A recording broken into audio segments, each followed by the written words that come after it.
Bonjour à tous, dans cette vidéo, nous allons découvrir l'outil de facturation gratuit de la maison des TPE. D'abord, on se connecte sur notre tableau de bord et on va vers l'outil Billing de facturation. Donc, une fois sur l'outil Billing, on peut commencer d'abord par ajouter les clients. Donc pour ajouter un nouveau client, on va sur le menu client, ajouter un client.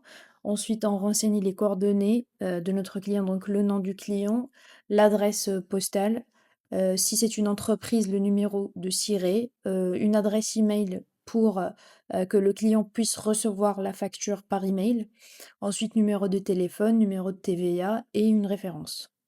On clique sur ajouter et le tour est joué.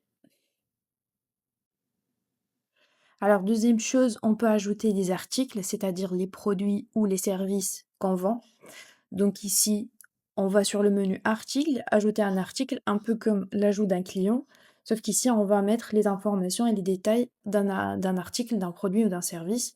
Donc la première chose, c'est le code de l'article, ensuite le libellé et la description qui vont s'afficher sur la facture.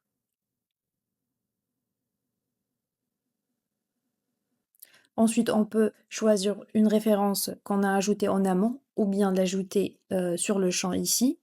Ensuite, une famille, c'est-à-dire une catégorie de produits ou de services. Après, donc le prix hors taxe et le pourcentage de TVA selon notre activité. On clique sur ajouter et voilà, notre article est ajouté au tableau de bord.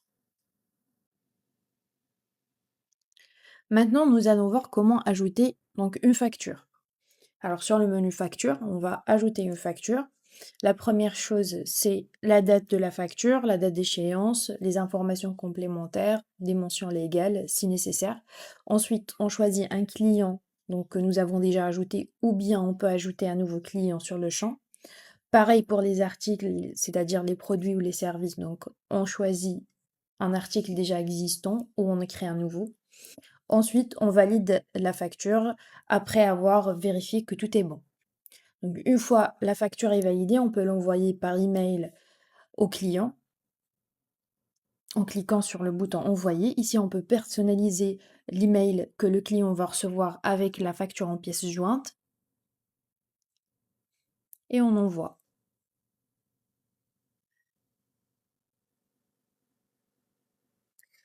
Voilà, la facture est envoyée au client. Donc ici, on peut soit mettre que la facture a été réglée en totalité ou partiellement. Donc en mettant les détails du règlement, le type de règlement par virement, espèce ou chèque, et le montant qui a été réglé. Comme ça, on a tout en détail. Ainsi, votre tableau de bord se met à jour instantanément. Vous avez donc une visibilité en temps réel sur l'état de vos finances.